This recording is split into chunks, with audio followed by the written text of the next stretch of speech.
Hello YouTube fans, here again. And I thought I'd do this one. Amityville of Horror. Not the 1979 one, but the remake, the 2006 one. We might have one there, but I'm definitely sure it was 2006. Um, Now you already know what I think about remakes. You know what I think about remakes? Fucking shit. But the funny thing is, this one isn't a ran, isn't a rave, isn't like that. Isn't one. The film didn't piss me off than what I thought it was going to do, but I would say it's average and it's a bit OTT. But there are bits I like about it, and there's bits where I think, really? But it's not a rant. I find it funny, but this one didn't piss me off. Didn't piss me off, you know what I mean? Okay, it didn't have Dave Bolden in it, didn't have Market Ticker, may she rest in peace. But, you know, I thought, I'll give the film a chance. And in 2006, me and my mate went to the theatre and we went to see it. Now, a lot of people was praising it and saying, oh, it's a lot scarier than the original, and so on. Now, you know, I saw the original one, I think on TV, you know, the original 1979 one, and I saw the sequel, you know, Annabelle to The Possession, and you already know I did a review on the third one. And I know after this went on, they made so many Annabilles, and some of them were dud, some of them were shit.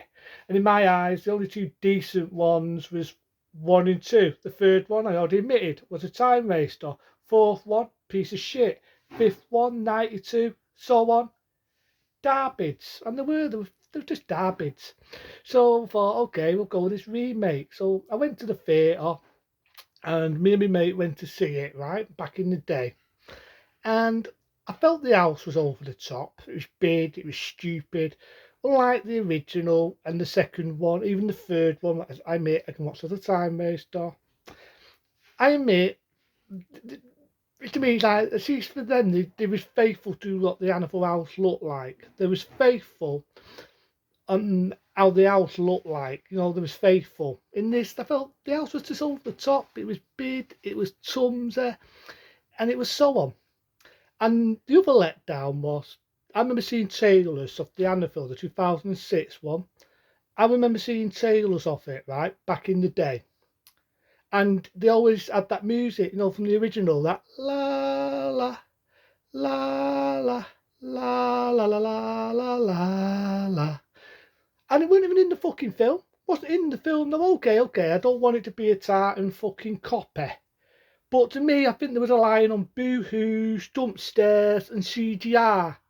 Now, I do know originally, when the original Annabelle come out, there was a line on demons and goblins and devils jumping out. And the director didn't want that. He wanted it to make it psychological and so on. And I felt it kept it more believable, you know, the more psychologicalness of it. This, it was like boo-hoo, dump stairs, ghost is flying out at you, and so on. But I'll give it its due. There's a little bit in the opening, right, where you've got the lad and he's watching TV and he hears a voice, kill your family. And it actually does solve this time, the lad killing the family, where in the original you just got the sound effects, you know, bang bang. So I do like that little touch there. So that's what I mean. That's why it's not really a rant.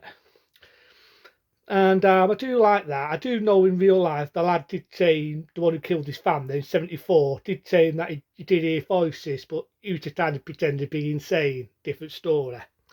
And I do like the two focus on the family more. You don't have the priest in it. You know what I mean? I know the actor that played the priest in the original one was a good actor, but I felt there was going so much about him, the bit where he went fucking blind, I'm blind, and all that shit. I just felt it dragged on. It made the film drag. I felt all you needed in the original was the priest to bless the house, the fires attack his face, you hear that voice, get out, he's looking around, and you hear it a bit louder, get out, you know, jump out your skin. That's all you needed in that scene with the father. Just that. The rest of it, where he's standing and things to people in the church, he's doing this, he's doing that. I didn't need it. I just felt it made the film drag. In this, though, I will give the film its due. You do get that scene. I know they're going to be a bit similar because it's a remake. And you do get another actor playing the priest, and he's, you know, blessing the house. The same scene again. But the only thing is, I didn't think it was hysterical. You didn't hear the bit, get out, when it sounds like him. You just hear, get out. So I didn't think that had an effect on it. then but then you don't see the priest, and I think thank God for that. They're more concentrating on the family, so I will give it its due on that. That's why it's not all around. They're the bits I do like. Apart from that bit, you just hear "Get Out." I didn't think that's much of an effect than it did in the '79 one. But the family, you got the wife who's just there because she's eye tender, right? And you got the father. In all fairness, the actor's no Dave Bolden, right? Okay, he's playing it his own way, but he's no Dave fucking Bolden. The bits where he's supposed to go off his head, like the original one, you could buy that. He was frightening when Dave Bolden was going off his head. And you do like market ticket in it. This, the actress, she's there. She's there. It's just forgettable. You know, they're just there because they're eye tender. Okay, the performance isn't as wood, and they do have a bit of performance, so they're not all that wooden. They do deliver a good performance, but to me, I just took them all I left them, if you know what I mean, right? You don't get the famous ending with the blood coming down the walls and down the ceiling, but I'm not going to rant on it because it's like I can give it a bit of leeway because they are trying to make the film its own fucking film. So it's not. I don't expect to see a tartan fucking copy. You know what I mean? But there's bits where the film just started to be stary. You know, a bit like the 3D Amityville house, where you had the 3D gimmicks. In this, it's like jump scare gimmicks. There's a bit where him and his wife are, you know, having intercourse, and you see a ghost on the wall. You might have seen it in the trailer. There's a bit where he's having a bath, and his arms drag hold of the dad and drag him in, and then he gets up, and it turns out to be a figging nightmare. There's a bit where he has a nightmare of him acting his wife, just like in the original one, but this time you do see him acting and you find out it's fucking his brain. There's a bit where he kills his own dog, which was bollocks because that never happened in real life, when he acts his fucking dog. So there's bits here and there, but I'll give it its due. It's hard to be its own fucking film.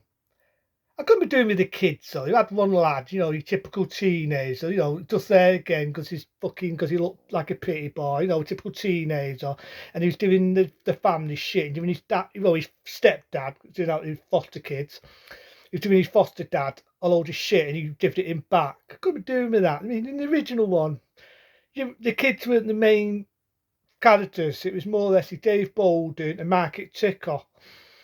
So I thought they didn't really need that. You got a bit where the daughter is stood on a fucking roof and they're trying to talk it down and they get her down.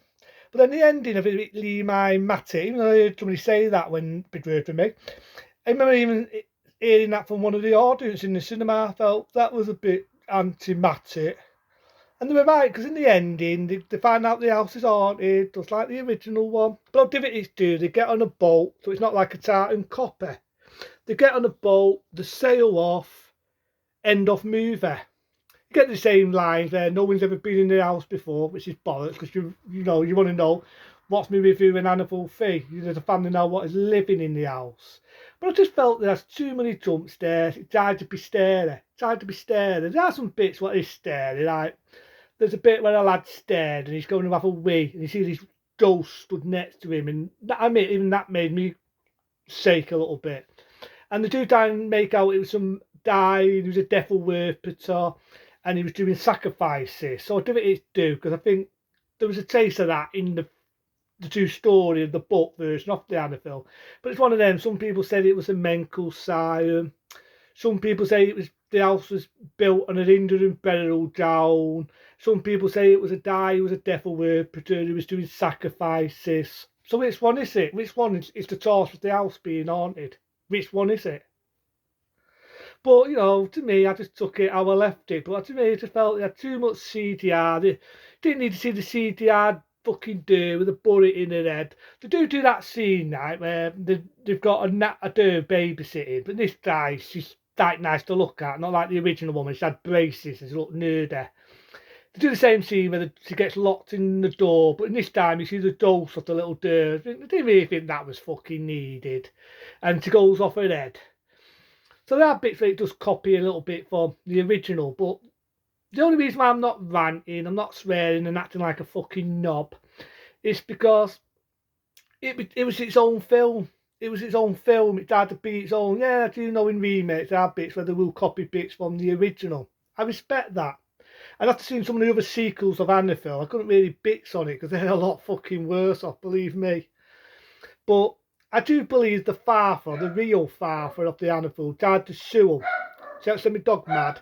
He died to sue him, but saying it wasn't believable, which is funny because he made money, right, the father, when MGM did the original Amityville.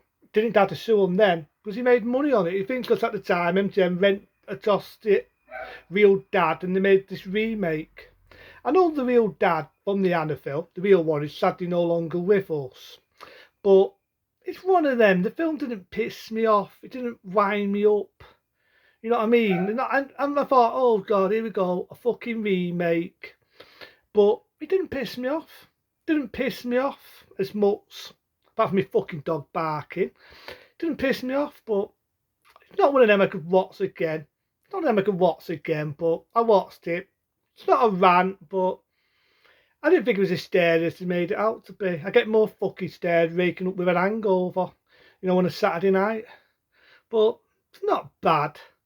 But I didn't think it was as good as they made it out to be. I felt the guy who was playing Dave Baldwin's character, he was too much of a fucking pretty boy. They had to have an excuse where he took his shirt off just to show his fucking abs. And I'm thinking, come on. Come on. But to me, it's just a line on boo-hoos and jump scares like most of your haunted house films. Take away the Amityville, take the fact it's a two-story, and it just be a generic jump scare haunted house film with a couple of wooden actors.